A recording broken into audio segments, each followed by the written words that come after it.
Programme में एक बार फिर खुशामदीद। बात हो रही थी मौजूदा सियासी सूरत हाल, माशी चैलेंजेस और साथ ही साथ दहशत गर्दी की एक नई लहर। उसके ऊपर भी हमारे पाक फ़ौज के जवान कल उन्होंने बहुत बड़ा कामयाब ऑपरेशन किया। जाने भी निछावर की मुल्क की खातिर, वो हमेशा निछावर करते आए हैं। एक बड़ा चैलेंज है सिक्योरिटी की सूरत हाल को कंट्रोल करना। आने वाले दिन में चूँकि इंतखाबात भी आ रहे हैं और इस अमन अमान की सूरत हाल बहाल करना, ख़ासतौर पर जब हम इस पूरी सरहद की बात करते हैं। इससे पहले गैर कानूनी तौर पर तारकीन वतन जो यहाँ पे आबाद थे, उनको मुल्क बदर किया गया और उसके साथ ही साथ जो ज़ख़ीरा हो रही थी उसको कंट्रोल किया गया, डॉलर की स्मगलिंग को रोका गया। ये वो सारी चीज़ें थी, बड़ी चैलेंजिंग सूरत हाल थी। लेकिन पिछले एक साल में ये सारी डेवलपमेंट्स हुई और उसका बराह रास्त फ़ायदा पाकिस्तान को पहुँचा। पाकिस्तान की माशी सूरत हाल को, डॉलर नीचे आया और डॉलर के मुकाबले में रुपया जो है वो मुस्तहकम हुआ। दूसरी तरफ जो ज़ख़ीरा अंदोज़ी कर रहे थे उनके खिलाफ क्रैक डाउन हुआ, उसका भी फ़ायदा हुआ। निगरान हुकूमत और रियासत पाकिस्तान ने मिलकर एक बड़े मुश्किल और सख्त फ़ैसले किए। ज़ाहिर उसके रद्द-ए-अमल में बहुत सारी चीज़ें इस वक्त सामने आ रही हैं। पाक फ़ौज के जो जवान हैं वो शहादतें भी दे रहे हैं और साथ साथ हमारे जो सिक्योरिटी फोर्सेस हैं, हमारी जो इंटेलिजेंस बेस्ड ऑपरेशन भी हो रहे हैं। ज़ाहिर है जहाँ पे दहशत गर्दी एक बड़ा मसला है, वहाँ पे माशी दहशत गर्दी भी बड़ा चैलेंज था। दोनों महाज़ों के ऊपर बड़ी ज़बरदस्त और बेहतरीन हिकमत अमली से चीज़ें बेहतर हुई और आज वो मुल्क जो एक डेढ़ साल पहले डिफ़ॉल्ट की तरफ जा रहा था, चीज़ें बेहतर हुई हैं। दोस्त ममालिक उसके साथ ताल्लुकात बेहतर हुए, कॉन्फिडेंस मार्केट का बेहतर हुआ। तो ये वो डेवलपमेंट थी जिसका बराह रास्त फ़ायदा भी हुआ।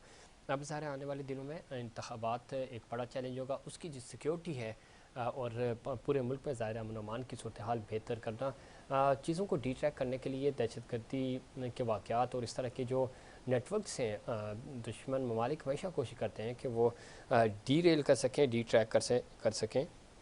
लेकिन इन सारी चीज़ों का बेहतरीन तरीके से जवाब दिया जा रहा है, पूरी हिकमत अमली इसमें शामिल है। इस वक्त ज़ाहिर है जो जहाँ पे सियासी सूरत हाल को बेहतर लाना है, ज़ाहिर निगरान हुकूमत की जो ज़िम्मेदारियाँ हैं वो अब और इलेक्शन कमीशन की ने इंतखाबात कराना, इंतखाबात 8 फरवरी 2024 को होंगी। उससे पहले अमन अमान की सूरत हाल को बेहतर करना बड़ा चैलेंज है और इसके ऊपर तमाम इदारे जो है वो मिलकर काम भी कर रहे हैं। सूबाई हुकूमतें और वफाकी हुकूमत, निगरान हुकूमत जो है वो मिलकर इसके ऊपर अमल दरामद कर रहे हैं ताकि चीज़ें बेहतर हों, इलेक्शन वक्त पर हो सकें। इस पर मज़ीद बात करेंगे। हमें ज्वाइन किया जनाब ब्रिगेडियर रिटायर्ड अहमद सईद मिनहास साहब ने, सीनियर दिफाई तज्ज़ियाकार हैं। ब्रिगेडियर साहब खुशामदीद कहते हैं आपको प्रोग्राम में। बहुत शुक्रिया ज़फ़ीर भाई। किस तरह देखते हैं, एक तो आज हमने देखा कि कल भी ज़बरदस्त ऑपरेशन हुआ, माशी तौर पे बड़े चैलेंजेस थे और जहाँ माशी चैलेंज है वहाँ पे दहशत गर्दी का भी एक बड़ा चैलेंज है। ओवरऑल अगर हम देखें तो सूरत हाल कंट्रोल है, इंटेलिजेंस बेस्ड ऑपरेशंस भी हो रहे हैं, टारगेटेड ऑपरेशंस भी हो रहे हैं। एक साल का अगर हम पिछले एक साल का जायज़ा लें तो वो मुल्क जो साल पहले डिफ़ॉल्ट की तरफ जा रहा था, आज उस मुल्क की इकॉनमी बेहतर हो रही है। ज़ख़ीरा अंदोज़ों के ख़िलाफ़ ऑपरेशन हुआ। पूरे एक साल को अगर हम देखें और वैसे भी जो चीफ़ की मदद भी पूरी हुई, एक साल मुकम्मल हुआ। बड़े सख्त मुश्किल फ़ैसले थे, तनकीद हो रही थी शुरू में। अब हम देखते हैं कि मार्केट का कॉन्फिडेंस लेवल भी बेहतर हुआ। इंटरनेशनली अगर हम देखें तो हमारे जो दोस्त ममालिक हैं उनके साथ ताल्लुकात भी बेहतर हुए। IMF के साथ भी इवन आज हम एक साल पहले से की पोजीशन से ज़्यादा बेहतर हैं। तो किस तरह देखते हैं ओवरऑल इस सारी सूरत हाल को, चूँकि ये एक बड़ी कौमी सलामती के लिए एक चैलेंजिंग सूरत हाल थी। आपका क्या तज्ज़िया है इसके ऊपर? देखिए सबसे पहले तो बहुत शुक्रिया आपने मुझे लाइन के लिए। देखिए पिछले एक साल के दौरान आपने बिल्कुल ठीक अपने बयानियों में बताया कि पाकिस्तान डिफॉल्ट की तरफ जा रहा था और बड़ी मुश्किलों से जो है वो नेशनल सिक्योरिटी को जो है वो चैलेंजेस उसके साथ हम लोग नंबर आजमा थे। तो उसमें चीफ आर्मी स्टाफ जनाब आसिफ मलिक ने खास करके और जो पिछली गवर्नमेंट थी और जब इंटरिम गवर्नमेंट आई थी तो इनके साथ मिलके SIFC बनाई एपेक्स कमेटी के डिसीजन के मुताबिक। और SIFC का मकसद बेसिकली जो स्पेशल इन्वेस्टमेंट फैसिलिटेशन काउंसिल था कि आप जब तक अपनी माशी सूरत हाल को बेहतर नहीं करेंगे, आप नेशनल सिक्योरिटी को जो चैलेंजेस दरपेश हैं उनको एड्रेस नहीं कर सकते हैं। तो SIFC के प्लेटफॉर्म और एपेक्स कमेटी का इस्तेमाल करते हुए दोनों जो पॉलिटिकल और मिलिट्री लीडरशिप पर उन्होंने फैसला किया कि ऐसे तमाम अनासर जो कि आपके इकोनॉमी को अफेक्ट कर रहे हैं नेगेटिवली, उनके ऊपर हाथ डालना जरूरी है। तो जिस उसी सिलसिले के अंदर फिर अफगानियों को वापस भेजने का डिसीजन लिया गया, क्योंकि जितना लॉ एंड ऑर्डर की सिचुएशन थी और जिस मुख्तलिफ जो माफियाज थे, जिसमें कि जखीरा अंदोजी थी, स्मगलिंग थी, मंशियात का एलिमेंट था, लॉ एंड ऑर्डर के अंदर कार्रवाइयां थी, और वो सबसे ऊपर ये कि जो जिस तरह से वन ट्रांजिट ट्रेड जो है उसको जिस तरह ये कंट्रोल करते थे, तो उस तमाम चीजों को एड्रेस करना इंतहाई जरूरी था। तो चीफ आर्मी स्टाफ और जो पॉलिटिकल गवर्नमेंट है, उन दोनों ने मिलकर SIFC के प्लेटफॉर्म को इस्तेमाल किया और वहां से एक ऐसी माशी पॉलिसी लेकर आए जिससे कि आपकी मईशत जो वो सही मानों में पटरी पे चढ़ सके। अभी हमारा जो खतरा था डिफॉल्ट होने का, उससे हम बाहर निकल चुके हैं और IMF का जो कॉन्फिडेंस है वो भी रिस्टोर हुआ है। तो एक अवामी जो मिलत है उसके अंदर भी पाकिस्तान के स्टेचर बढ़ा है। अभी आप देखें हालिया दिनों में जिस तरह से आप पैटअप से बाहर निकले, जिस तरह से और दूसरे चैलेंजेस थे जो माशी आपको दरपेश थे, उससे आप चीजें बाहर हैं। लॉ एंड ऑर्डर की सिचुएशन खातरों का इम्प्रूव हुई है, लेकिन चूंकि आपने माफियाज पे हाथ डाला है तो एक एक्सपेक्टेड था कि आपको एक बैकलैश आएगी।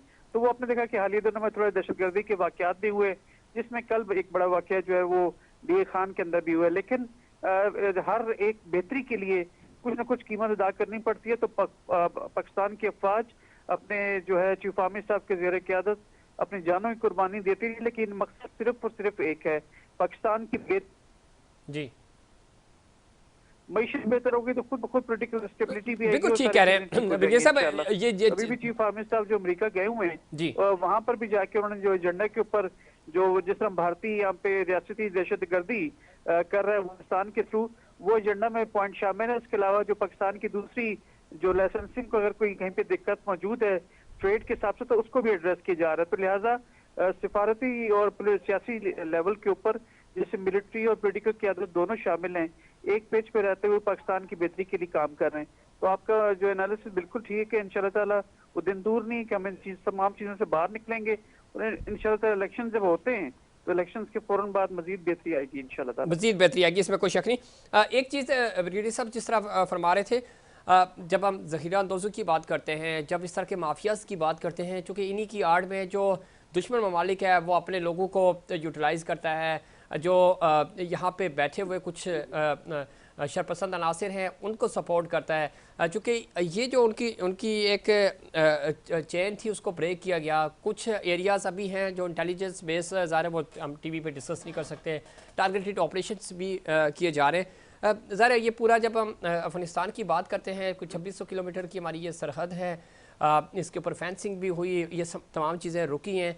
आप समझते हैं कि जो चूँकि अभी जो स्पॉट्स हो रही हैं चीज़ें, इक्का दुक्का दहशतगर्दी के वाक़यात, तो जिस तरह अभी आप फरमा भी रहे थे कि ज़ाहिर चीज़ें बैकबाउंस करती हैं, दहशतगर्दों के नेटवर्क जब तोड़े जाते हैं तो वो जाते जाते भी कोशिश करते हैं कि हम मैक्सिमम डैमेज कर सकें, और हमारी ये कोशिश होती है कि हम उस डैमेज को कंट्रोल करें, जो कि कल हमने देखा कि बहुत बड़ा डैमेज हो सकता था, उसको कंट्रोल किया, हमारे जवानों ने शहादतें दी, लेकिन उन्होंने बड़े नुकसान से बचाया और इस ऑपरेशन को कामयाब किया।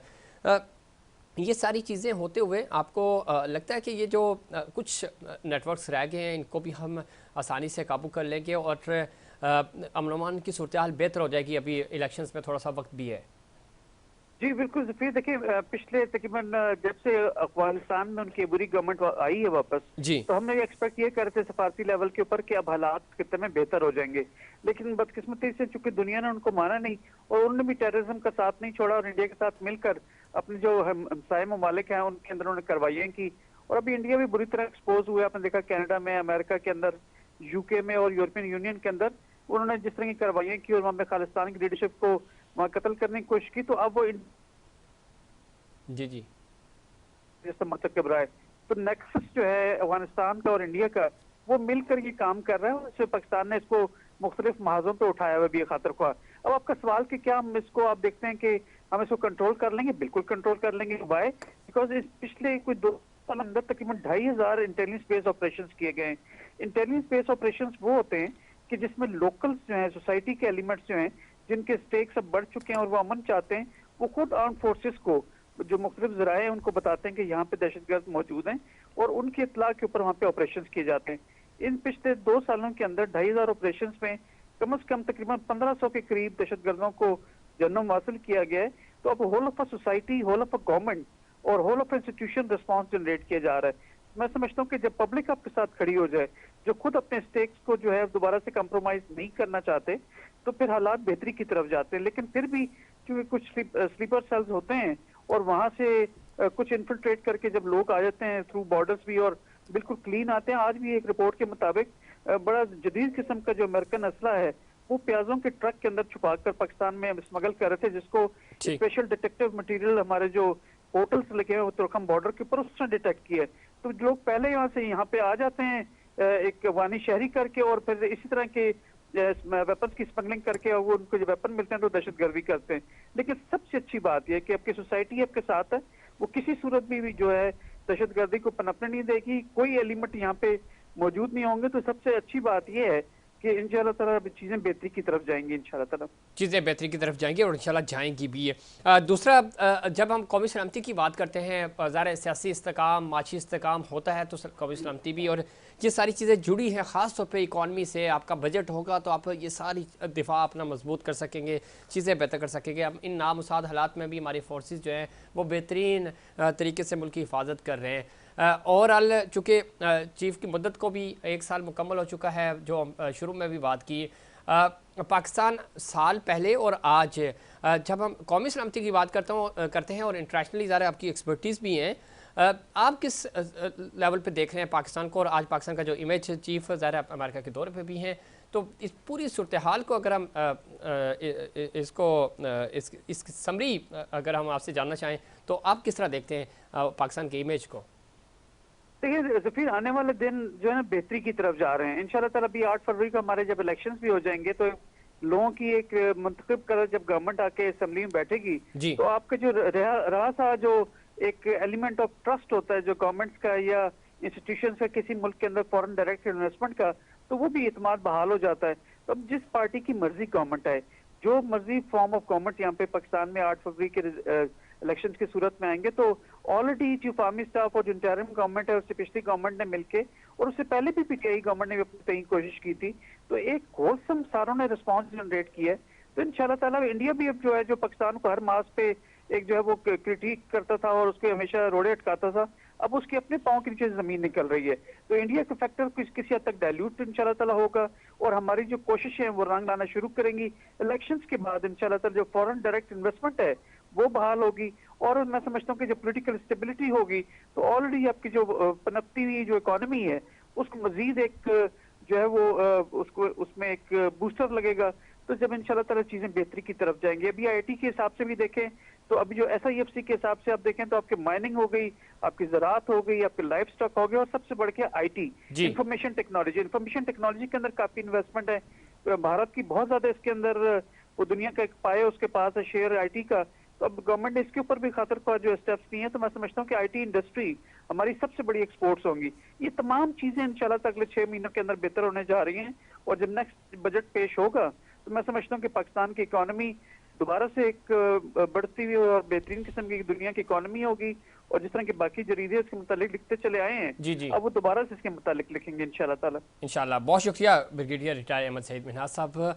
आप बता रहे थे कि पाकिस्तान का इमेज कैसे बेहतर हुआ और पाकिस्तान माशी तौर पे किस तरह बेहतरी की तरफ जा रहा है, और इंटरनेशनल सतह पे जब हम देखते हैं तो पाकिस्तान आलमी सतह पर भी वो जो एक तन्हाई थी उस जमूद से निकल कर अब बेहतर ताल्लुकात की तरफ जा रहा है, दुनिया ट्रस्ट कर रही है। और यही वजह है कि पाकिस्तान के ऊपर इस वक्त माशी तौर पे वो जो कंदगन लग रही थी उससे भी छुटकारा मिल गया। पाकिस्तान की मार्केट के ऊपर, पाकिस्तान के ऊपर कॉन्फिडेंस बेहतर हुआ। और अब चूँकि इलेक्शंस होने जा रहे हैं 8 फरवरी 2024 को, और माहौल बना हुआ है सियासी तौर पे और पॉलिटिकल स्टेक होल्डर्स अपनी अपनी सियासी मुहिम भी चला रहे हैं, इलेक्शन मुहिम भी चला रहे हैं। और जब ये एक ट्रांजिशन होगी नई हुकूमत की तो ये भी बड़ा ज़बरदस्त इम्पैक्ट डालेगी और पाकिस्तान की जो इकॉनमी है, पाकिस्तान की सारे एक सप्लाई लाइन होती है किसी भी मुल्क की, किसी भी रियासत की माशी सूरत हाल ही बेसिकली उसको मजबूत बनाती है। तो ये जब बेहतर होगी, सियासी इस्तेकाम आएगा तो सारा माशी इस्तेकाम आएगा, बिज़नेस एवेन्यूज़ खुलेंगे और अपॉर्चुनिटीज़ होंगी, बेरोज़गारी का खात्मा होगा। ये वो एलिमेंट्स हैं नई हुकूमतों की, उनके पास फ़ैसला साजी के इख्तियारात होंगे, बेहतर फ़ैसला कर सकेंगे। कोई भी पॉलिटिकल हुकूमत आए, ज़ाहिर है उसने पाकिस्तान के मफाद की बात करनी है, पाकिस्तान के मफाद की खातिर फ़ैसले करने हैं, तो ये एक बेहतर हिकमत अमली होगी और बेहतर मुस्तकबिल होगा। बज़ाहिर जो एक साल पहले पाकिस्तान को चैलेंजेस दरकार थे, वो उसमें बहुत वाज़ेह फ़र्क आया और आने वाले दिनों में मज़ीद ये चीज़ें बेहतर होंगी, इकॉनमी बेहतर हो जाएगी, डॉलर कंट्रोल हुआ और नीचे आ जाएगा, रुपया तगड़ा हो जाएगा।